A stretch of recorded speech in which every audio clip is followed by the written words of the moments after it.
Hey guys, I thought I would just do a quick video of what's happening in my back garden. So we got this grape vine here. It's about, I think it's about 3 years old. It's flame seedless, and I was told by Woody that it's a cane pruning type. So I'm not really sure if I'm pruning it right, but it got about 6 or 7 bunches of grapes this year. Sort of what you would expect for a younger wine. So hopefully in next few years this will change. This fig over here is a pastillier, and it's well known for dropping its fruits for the first few years, but this tree is very old, about 6 or 7 years old, and unfortunately at the start of the season this tree was not well looked after. So I think for that reason it might not do well this year. It got few fruits holding on to it, but I don't think it got enough time to ripen, but we will see. And this over here is my Beas Orak. So the reason why I bended all these branches down is because these trees are getting too tall, and I need the Breba crop next year without having to prune these branches, because when you prune, obviously you know the the vegetative growth will take over, and then you might not get a lot of fruits next year. So that's the reason why I kind of bended it, so I can stick them in a greenhouse next year if I can. And then this over here is a Ben's Golden Riverside, which might not again ripen due to simply down to the fact that these trees were not well looked after at the start of the season.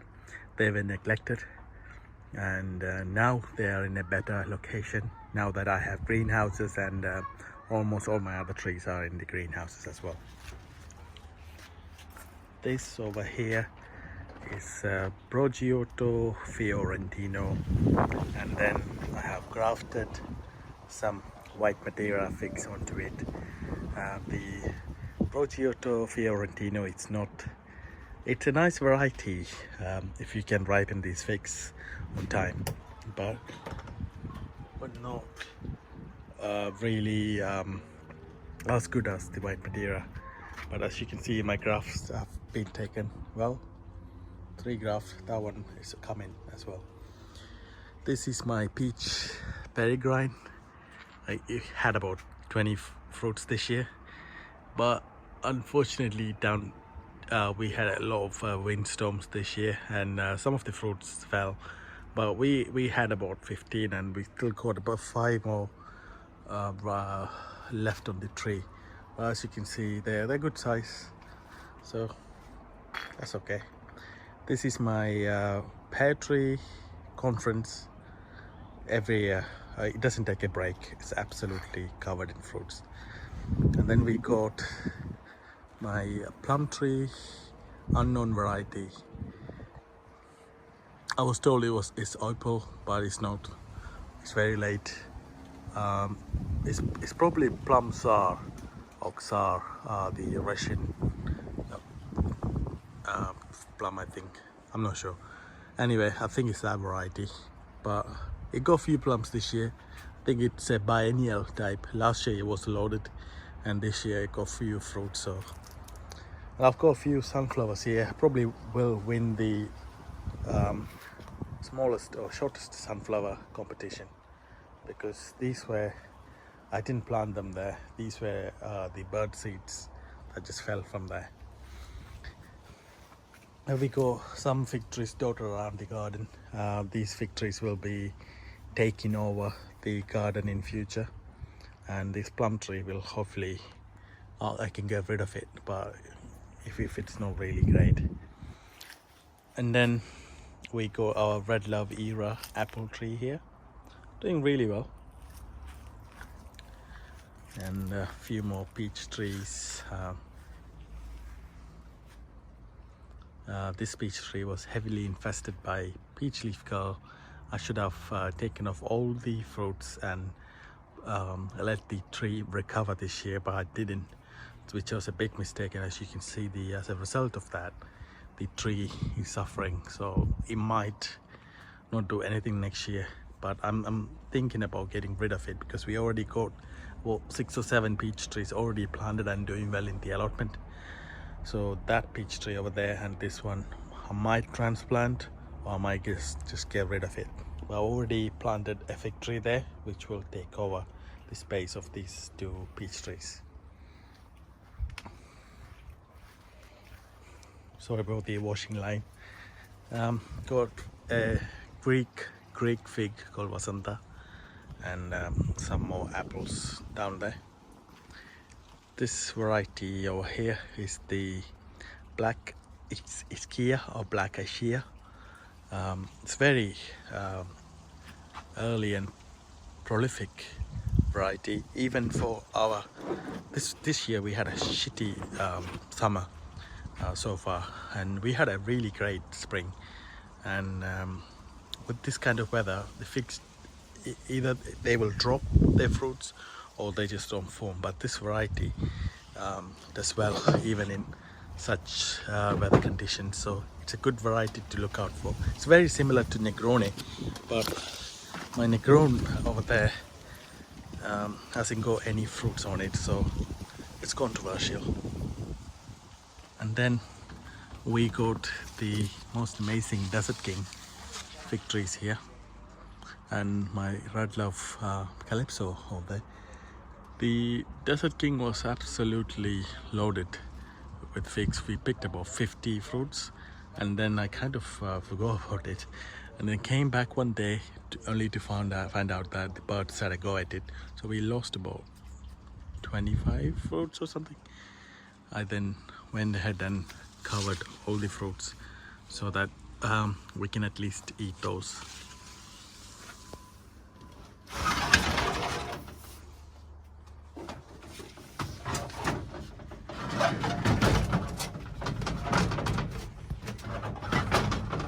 So moving on to the greenhouse, sorry about that noise. This over here is a beautiful looking Azores dark. It's very similar to Marseille black or Malta black, the Chicago types, but it's very different. I can see why my friend Rose was talking about this variety a lot. And then we got Nero 600. Quite heavily loaded. We got a few branches. The way this greenhouse is going, because the figs grow really tall, I kind of bended all the branches down so it doesn't hit the roof. So it's just dotted around everywhere, but it works. So that's the main thing. So then we got the Pierre de Boeuf tree over there, but the fruits are here. So actually I just moved the leaves. You can see the Pierre de Boeuf. And then we go Fond de Teresa, and this is going to be my really productive fig, hopefully this year. So you can see it's loaded everywhere, even there. You go about 6 branches, they all got figs like that. Fond de Teresa, I think I counted about 24 figs, and they're well ahead in the fruiting stage, so hopefully we will get some nice fruits this year. And then we got the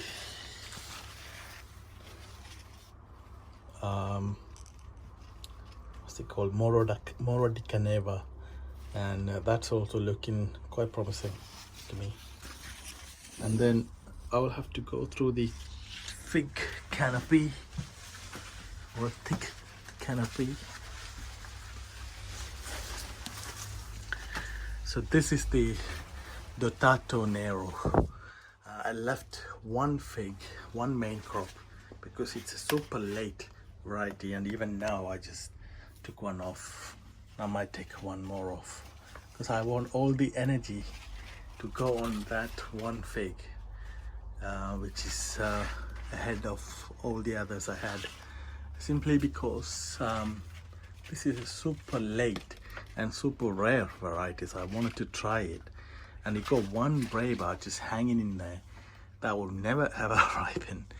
so it's pissing me off kind of, but like you can see it's kind of turning now, so it might ripen maybe in next few days, and we're gonna get a heat wave apparently, so you know that will help as well.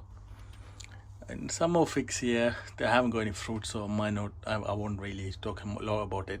It's Parvus red, and then we got Negretta covered in fruits, you can see. And then this is the Sofino Preto, that's the main crop, although it looks like a Breva. And it got a few more fruits over there. And then we got the long D out here, and it's just loaded. And then we got the Grigio, which is very similar to a long D out, but it's not. If you look at the leaves, they're slightly different. Yeah, so then we got Gross Grice. I can't really find where the figs are forming, but you can see this variety I mentioned earlier. It's just loaded.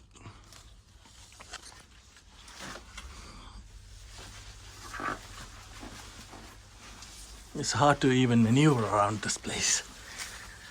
Okay, then we got the Portuguese Portugal 80 here, and then another branch here.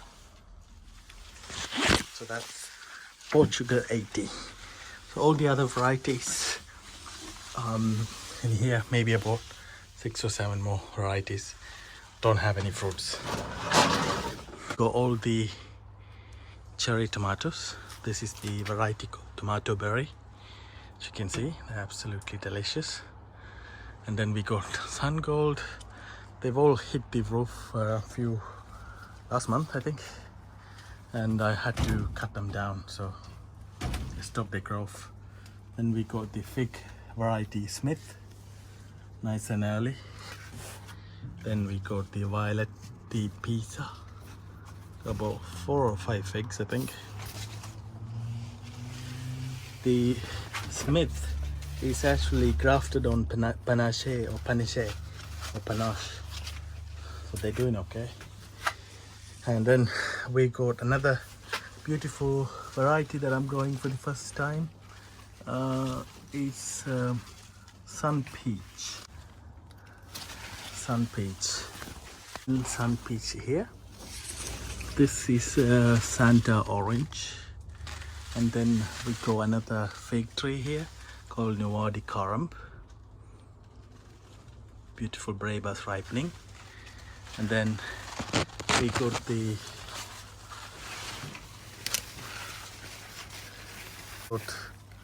Borgesot Grease fig here, absolutely covered in figs. And then moving on, more Borgesot Grease, and then some more over there. I picked a morning.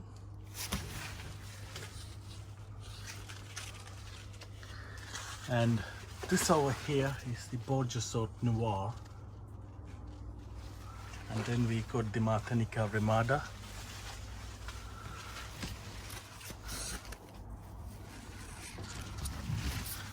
And then we got the White Madeira. And a massive snail, which will be dispatched soon. And that's Dumi grape. We also got Black Madeira here, which will not ripen, and then Figo Preto, which might ripen. That's it. So we got a few more figs around the garden, but there's not a lot to talk about those. So that's it, the back garden tour. Sorry, it's been a bit shaky. Not really a professional cameraman, so yeah. Oh, missed that one.